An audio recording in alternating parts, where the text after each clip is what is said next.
العالمین والصلاة والسلام على سید المرسلین اما بعد فاعوذ باللہ من الشیطان الرجیم بسم اللہ الرحمن الرحیم ان الذین قالوا ربنا اللہ ثم استقاموا تتنزل علیہم الملائکہ الا تخافوا ولا تحزنوا وابشروا بالجنہ صدق اللہ العظیم اللہم رب اشرح لی صدری ویسر لی امری واحلل عقدۃ من لسانی یفقهوا قولی واجعل لی وسیلۃ من اہلی اللہم رب زدنا علما نافعا ان اللہ وملائکتہ یصلون علی النبی یا ایہا الذین آمنوا صلوا علیہ وسلموا تسلیما اللہم صل علی سیدنا ومولانا محمد طب القلوب ودوائها وعافیة الابدان وشفائها ونور الابصار وضیائها وعلى آلہ وصحبہ وبارک وسلم دائما ابدا۔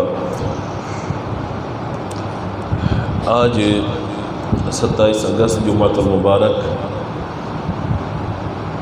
ہماری اکیڈمی کی یہ تربیت کے حوالے سے پہلی نشست ہے اور انشاءاللہ اب ماہانہ بنیادوں پر اس طرح کی نشست کا سلسلہ جاری رہے گا۔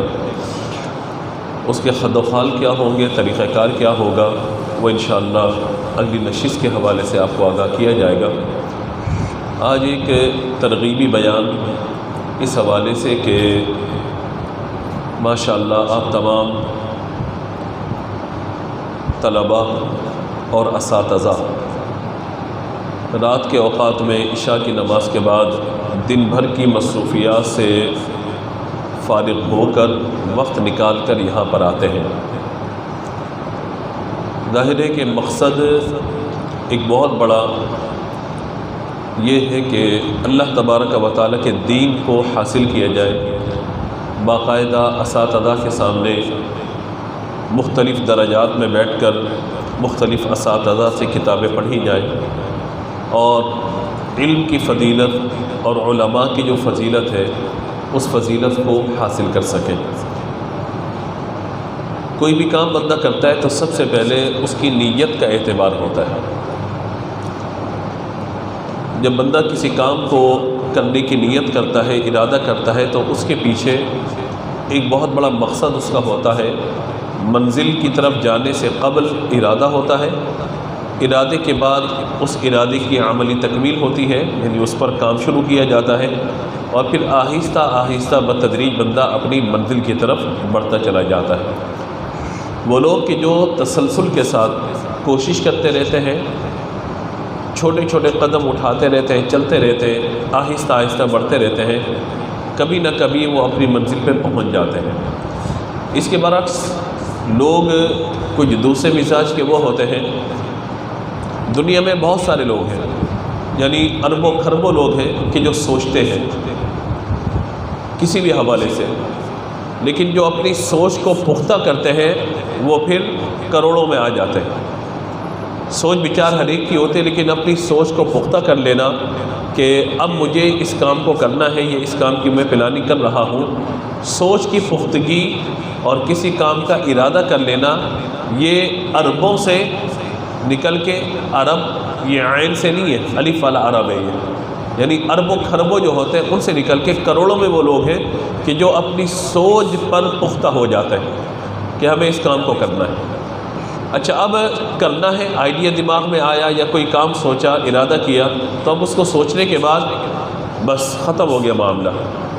پھر کروڑوں کے بعد لاکھوں لوگ وہ ہیں کہ جو اس آئیڈیا پر کام کرنا شروع کرتے ہیں، کام کرنا اس پر شروع کرتے ہیں۔ بہت سارے لوگ ہیں کہ جو آئیڈیا کس سے شیئر کرتے ہیں کہ جناب میں یہ ارادہ کر رہا ہوں، ذرا مجھے اس بارے میں بتائیے۔ کوئی کہتا ہے کہ میں اس کام کو کرنا چاہتا ہوں، بتائیے اس بارے میں مشورہ دیجیے۔ تو پھر دو تین طرح کے لوگ ہمیں ملتے ہیں۔ ایک وہ ہے کہ جو کہتے ہیں کیا کرو گے اس کام کو کر کے، کیا فائدہ اس کام کو کرنے کا، تو فوراً ڈی موٹیویٹ، ہاں صحیح تو بول رہے ہو، اچھا اس نے یہ کام کر کے کیا کر لیا جو آپ کر لو گے، بھائی چھوڑو ان کاموں کو، جو کام کر رہے ہیں وہ کام کرو۔ کچھ ایسے ہوں گے جو کہیں گے ہاں واقعی آپ کو یہ کام کرنا چاہیے، لیکن اس میں نا یہ مسئلہ، یہ پریشانی، یہ حادثہ، یہ معاملہ، یہ واقعہ، وہ بھی ان کو اتنا بتا کر ڈی موٹیویٹ کر دیتے ہیں کہ وہ کہتے ہیں ہاں یار کام تو صحیح ہے لیکن میں نہیں کر سکتا اس کام کو۔ کام اچھا ہے لیکن میں اس کام کو نہیں کر سکتا۔ لیکن جو سمجھدار لوگ ہوتے ہیں نا، وہ ہمیشہ اپنے آئیڈیے کو تحریر کی شکل میں لے کر آتے ہیں، لکھ لیتے ہیں اسے۔ مثال کے طور پہ آج جمعۃ المبارک کو کوئی آئیڈیا ذہن کے اندر آیا کہ میں یہ کام کر رہا ہوں لیکن یہ کام بھی کیا جا سکتا ہے، اس آئیڈیے کو تحریر کیا یا اپنی ڈائری میں لکھ لیا، 3-4 پوائنٹ لکھ لیے، تاریخ ڈائری کو بند کر کے رکھ دیا۔ اب جب دوبارہ وقت آئے گا اس کام کو کرنے کا تو بندہ دیکھے گا کہ یہ آئیڈیا، کیونکہ دماغ میں جو چیز آ جاتی ہے نا اور بندہ اس بارے میں کچھ سوچنا شروع کرے تو اسے اسی طرح کی چیزیں نظر آنا شروع ہو جاتی ہیں، اسی طرح کا انوائرمنٹ اس کو نظر آنا شروع ہو جاتا ہے۔ اس کی ایک مثال میں دیتا ہوں آپ کو کہ آپ اگر کوئی گاڑی خریدتے ہیں نا، یہ گاڑی خریدنے کا ارادہ رکھتے ہیں تو آپ کو روڈ پہ وہی گاڑیاں نظر آنا شروع ہو جاتی ہیں، یہ تجربہ ہوا ہوگا آپ کو۔ آپ کوئی فرنیچر خریدنے کا ارادہ رکھتے ہیں، کچھ کرنے کا ارادہ رکھتے ہیں تو وہی فرنیچر آپ کو دائیں بائیں نظر آنا شروع ہو جائے گا۔ پھر آپ سوچیں گے نہیں لکڑی یہ والی نہیں، وہ والی لکڑی اچھی تھی، اچھا کھڑکیاں وہ والی نہیں، وہ والی اچھی تھی، جعفری یہ والی نہیں، وہ والی اچھی تھی۔ آپ اپنا گھر بنانا چاہتے ہیں تو پھر آپ کو وہی اسی طرح کے آئیڈیاز آ کر مکانات نظر آنا شروع ہو جاتے ہیں۔ تو یہ ہماری کریٹیوٹی ہوتی ہے، ہماری دماغ کی تخلیقی صلاحیت ہے کہ ہم اسے جس طرف ڈائیورٹ کرنا چاہیں، جس طرف گھمانا چاہیں، جس طرف اسے منتقل کرنا چاہیں، اللہ نے یہ صلاحیت ہمیں دی ہوتی ہے کہ ہمارا ذہن فوراً اس طرف منتقل ہو جاتا ہے۔ نہ غم کی کیفیت ہمیشہ رہتی ہے، نہ خوشی کی کیفیت ہمیشہ رہتی ہے، نہ ہی بندہ ہر وقت افسردہ رہتا ہے، نہ ہی بندہ ہر وقت ہنستا رہتا ہے۔ الا یہ کہ اگر نفسیاتی ہو گیا تو الگ بات ہے، نارمل میں بندوں کی بات کر رہا ہوں، نفسیاتی ہو گیا تو وہ تو بھائی کچھ بھی کرتا رہے گا پھر۔ لیکن جو درست عقل والے ہیں جنہیں اللہ تبارک و تعالیٰ نے ذہین بنایا ہے تو وہ اپنے آئیڈیے پہ پھر کام کرتے ہیں، اور ایسے لوگ اربوں سے کروڑوں سے پھر لاکھوں سے پھر ہزاروں میں آ جاتے ہیں۔ آپ دیکھیے بڑی فیکٹری، بڑے ادارے، بڑی کمپنیز، ان میں 1-2 لوگ ہوتے ہیں جو اپر لیول کا ہوتے ہیں، باقی سارے ورکر ہوتے ہیں نیچے، اور ان کا کام کیا ہوتا ہے؟ صرف سوچنا، آئیڈیاز لے کر کے آنا، نئی چیزیں لے کر کے آنا کہ یہ ادارہ کس طرح ترقی کر سکتا ہے، اور کام انہوں نے کچھ بھی نہیں کرنا ہوتا، صرف بیٹھ کے اے سی روم میں سوچنا ہوتا ہے۔ اس سوچنے کی سب سے زیادہ سیلری وہ لوگ لے رہے ہوتے ہیں آئیڈیا پہ کام کرنے کی۔ تو آئیڈیا آ جانا ذہن کے اندر، کسی کام کا ارادہ کرنا، یہ اللہ تبارک و تعالیٰ کی بہت بڑی عطا ہے، بہت بڑی مہربانی ہے کہ اگر کسی کو اللہ تبارک و تعالیٰ سوچنے سمجھنے کی صلاحیتیں عطا کرے۔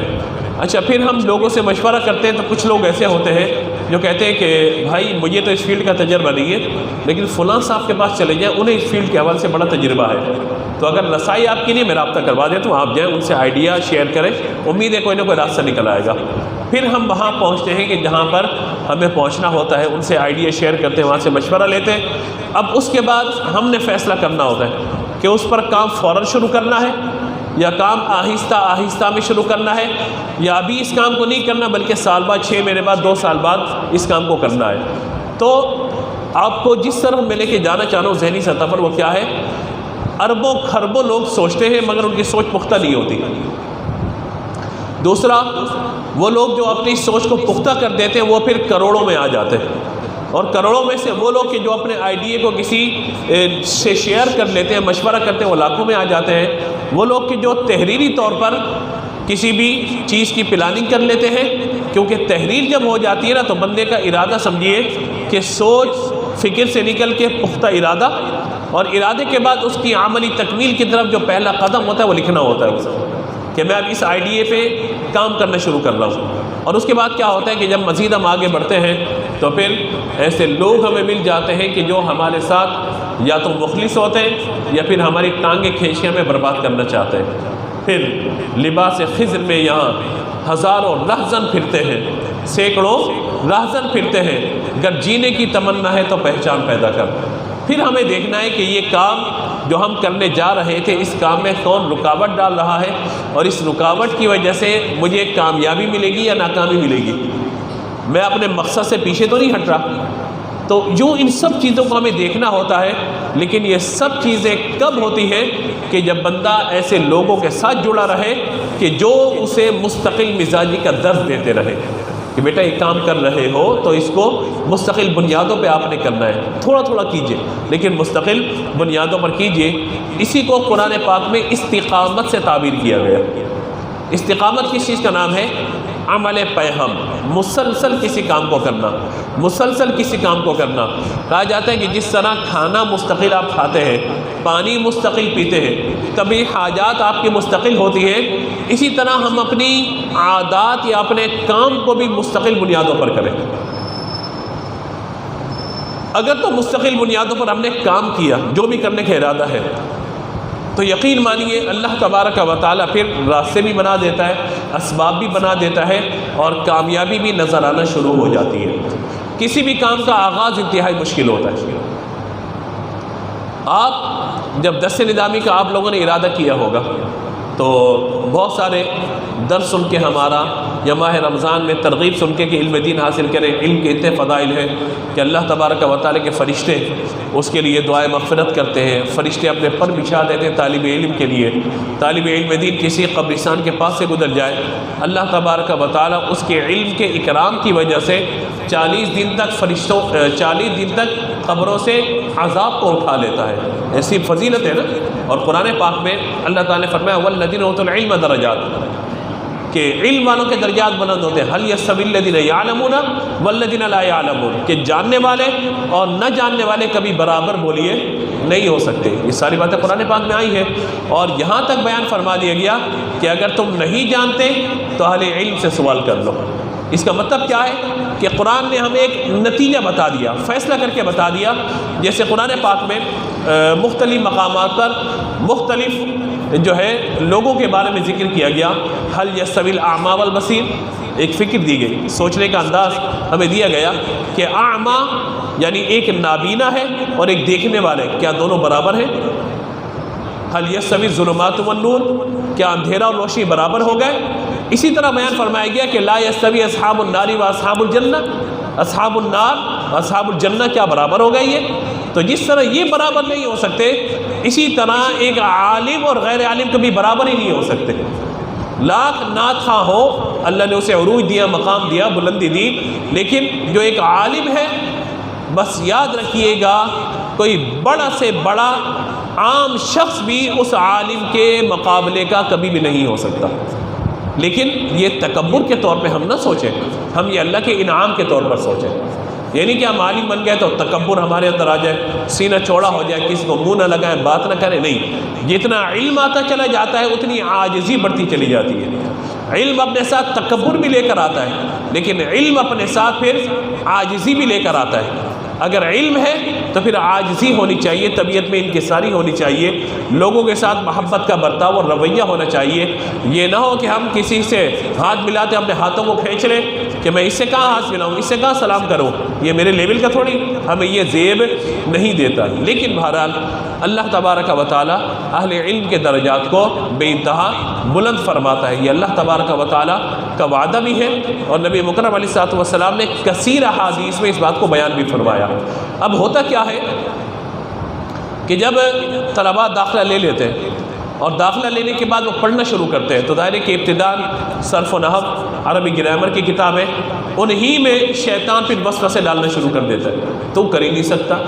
پھر اڑوس پڑوس والے بھی وہ کہتے ہیں ہاں نہیں کر سکتے، پھر گھر والے بھی کہتے ہیں کچھ سیکھ رہے ہو یا ایسے آنا جانا کیا ہوا ہے۔ پھر جو اگر ایسے دوست ہوتے ہیں کہ جو بڑے درجوں میں پہنچ گئے یا بڑی کلاسوں میں پہنچ گئے، اب ان کے سامنے مقابلہ ہوتا ہے، ہاں بھائی کتنی گردانیں یاد ہو گئی، کوئی ترکیب آ رہی نہیں آ رہی، کوئی یہ مبتدا خبر سمجھ میں آ رہا ہے یا نہیں آ رہا، مضاف مضاف الیہ بندہ کہتا ہے مجھے تو پلے ہی نہیں پڑ رہا، سمجھ میں نہیں آ رہا۔ تو جب یہ باتیں ہوتی ہیں تو کیا ہوتا ہے، فوراً بیٹا وقت لگتا ہے سیکھنے میں۔ تو اب جب اس طرح کی باتیں سنتے ہیں، کیونکہ ہمارے یہاں اپریشیٹ کرنا، حوصلہ افزائی کرنا اور لوگوں کو یہ سمجھانا کہ بھائی آپ کر سکتے ہیں، آپ آگے بڑھ سکتے ہیں، آپ سیکھ سکتے ہیں، یہ رویہ ہمارے پاس نہیں ہے۔ ہمارے یہاں فوراً ڈیگریڈ کرنا، ہمارے یہاں فوراً بات بات پر یہ کہہ دینا کہ تم نہیں کر سکتے، بس یہ ہوتا ہے۔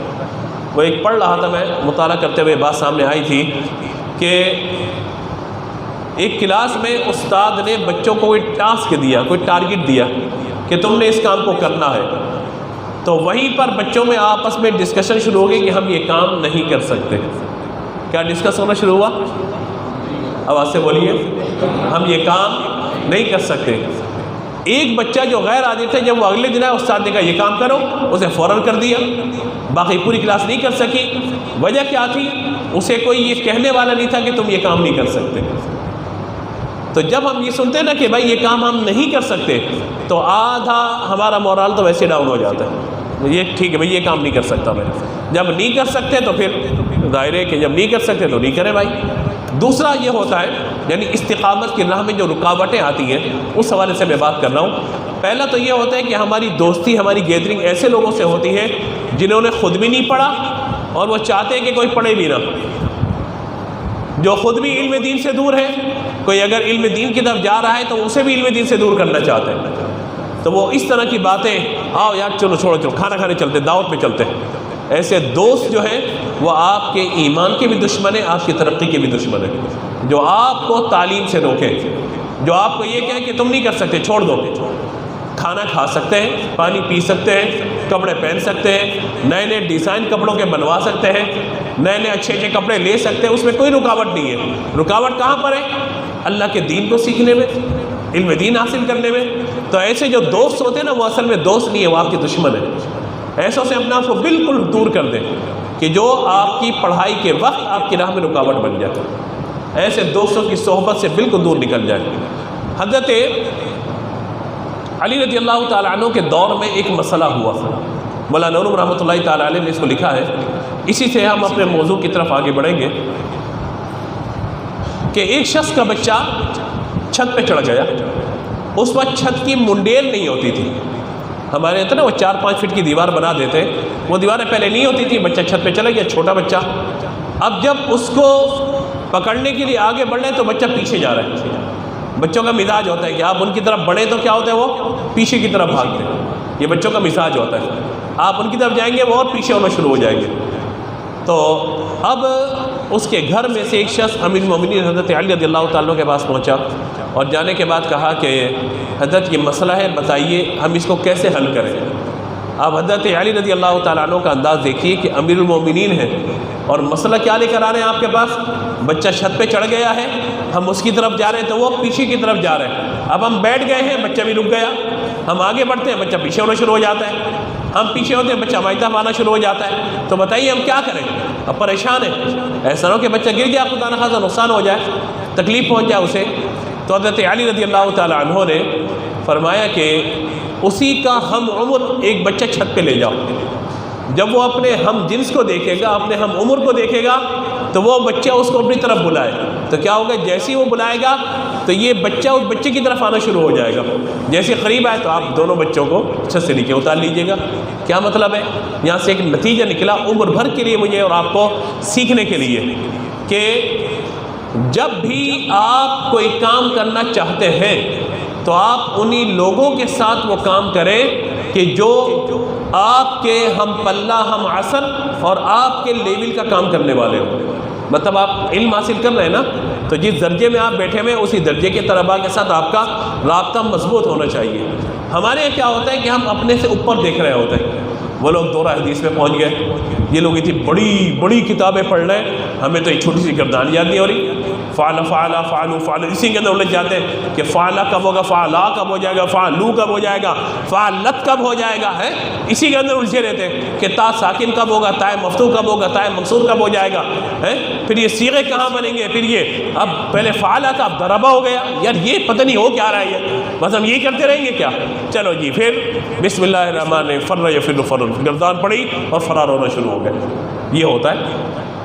اسی لیے آپ اوپر دیکھیں ان طلباء کو کہ جو اس مرحلے سے گزر کے وہاں تک پہنچے ہیں۔ انشاءاللہ ان طلباء سے اگر آپ مشورہ کریں گے نا، وہ آپ کو بتائیں گے کہ ہاں ہمارے ساتھ بھی یہی معاملہ تھا، ہمیں بھی یاد نہیں ہوتا تھا، لیکن تھوڑی تھوڑی محنت کرتے رہے، اللہ نے آسانی کی۔ ایک گردان یاد کی، ساری گردانیں یاد ہو گئی ماضی کی، پھر مضارع کی گردان یاد کی تو سارا آگے آسان ہوتا چلا گیا، پھر لام تاکید امر نہیں ہم نے سمجھ لیا، اس کے بعد جو ہے اسماء کی گردانیں آ گئیں، تو یہ ساری کی ساری چیزیں آسان ہوتی چلی گئی۔ اور بس 6 مہینے کے اندر اس گرامر سے باہر کیا نکلے، ہمیں لگا کہ پورا علم اتنا آسان ہو گیا، کوئی مشکل ہی نہیں تھی۔ تو اصل بات یہ ہوتی ہے کہ روزانہ کی جو آپ کی کامیابی ہے نا، آپ اس کو دیکھیے کیا ہے کیا نہیں، اور ایسے لوگوں سے دور رہیے کہ جو استقامت کی راہ میں رکاوٹ پیدا کر دیتے ہیں اور استقامت کی راہ سے آپ کو دور کرنے کے لیے اپنی کوششیں کر رہے ہوتے ہیں۔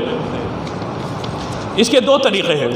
ایک تو یہ ہے کہ ہم ایسے لوگوں سے جو ہے وہ اجتناب کریں کہ جو ہماری استقامت کی راہ میں رکاوٹ جو ہے وہ پیدا کر رہے ہوتے ہیں. دوسرا یہ ہے کہ ہم بعض اوقات اپنے کام میں تسلسل نہیں رکھ پاتے. مثال کے طور پہ پیر سے لے کر جمعے تک پڑھائی ہو رہی ہے. اب پیر سے لے کر جمعے تک بیچ میں ایک چھٹی آ گئی یا ہم نے چھٹی کر لی. اب اگلا دن شیطان وسوسہ ڈالے گا, نہیں جاؤ, کل کا سبق رہ گیا نا, نہیں جاؤ, چھوڑ دو, ڈانٹ پڑے گی, کام پورا نہیں ہوگا. تو بھائی آپ اس کا حل نکالیے نا. حل یہ ہے کہ آپ کسی اپنے کلاس فیلو سے رابطہ کر کے 10 منٹ پہلے پہنچ جائیے کلاس میں, ان سے سمجھ لیجیے کہ کل کیا پڑھایا تھا کیا نہیں پڑھایا تھا. تو اگر اسے دیکھ لیں گے تو بڑی آسانی کے ساتھ آپ سارا معاملہ جو ہے وہ کر لیں گے. دوسرا یہ ہے کہ اگر سبق رہ گیا تو ہمارے اساتذہ کا یہ مزاج ہے, خاص طور پر ہماری کوشش یہی ہوتی ہے کہ اگر کچھ طلباء ایسے کہ جو ناغہ کر گئے تو آتے ساتھ کلاس میں پچھلے سبق کو دہرا لیا جاتا ہے.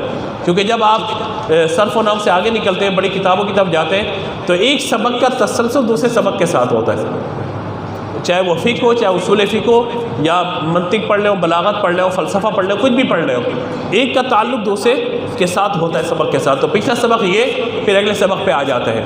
تو یوں اگر چھوٹی چھوٹی چیزوں کو آپ اپنے راستے سے ہٹانا شروع کر دیں گے نا, انشاءاللہ معاملات آسان ہوتے چلے جائیں گے. انسان بیمار بھی ہوتا ہے, اس کی طبیعت بھی خراب ہوتی ہے, گھر میں بھی ایمرجنسی ہو سکتی ہے, دیر سویر بھی ہو سکتی ہے. تو کوشش کیجئے کہ کسی بھی طرح سے آپ کی چھٹی وغیرہ نہ ہو. یہ ذرا اس کو بات کو یقینی بنائیے. دوسری بات یہ ہے کہ یہ شیطان کا ایک بہت بڑا وار ہوتا ہے, بہت بڑا وسوسہ ہوتا ہے اس کا, شیطان کا, کہ وہ بار بار یہ توجہ دلاتا ہے تو نہیں کر سکتا.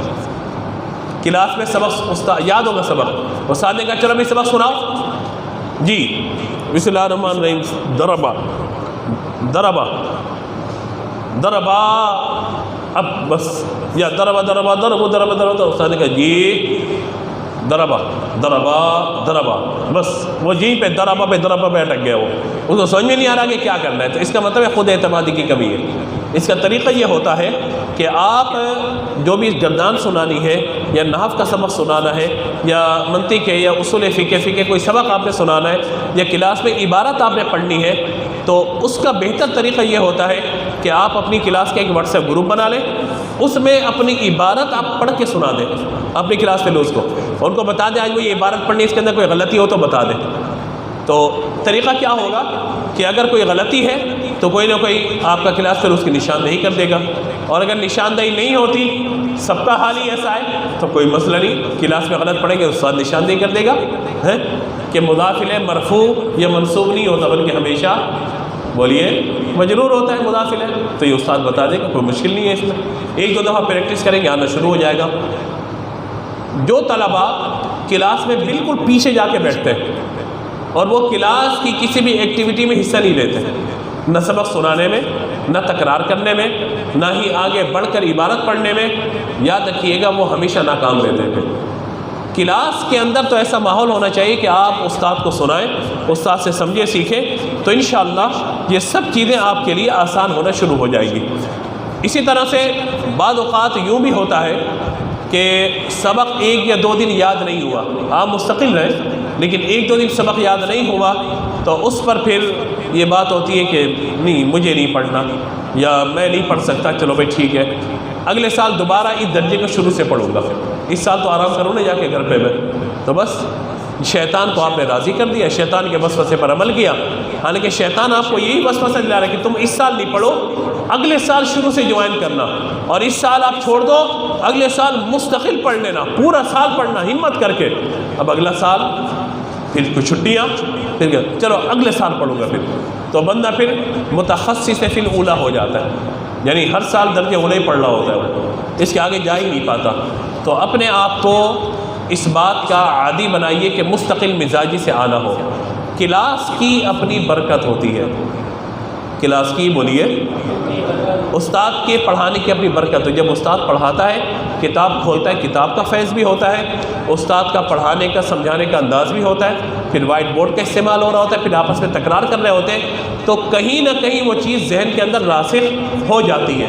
پھر جب ایک دو جملے دہرائے جاتے تو ہاں یہ کل پڑھایا تھا، یہ سمجھا تھا، یہ جانا تھا۔ اس کا طریقہ یہ ہوتا ہے کہ جو کچھ آپ نے پڑھا یہاں پر آپس میں تکرار کر لیں اس کی، اور اگلے دن جب آپ گھر سے پڑھنے کے لیے آ رہے ہیں تو 5-10 منٹ کے لیے کتاب اٹھا کر تھوڑا سا اس کو ایک نظر دیکھ لیجئے۔ موبائل سے مطالعہ نہ کیجیے گا، موبائل کا مطالعہ نا ذہن کے اندر مستحضر نہیں ہوتا۔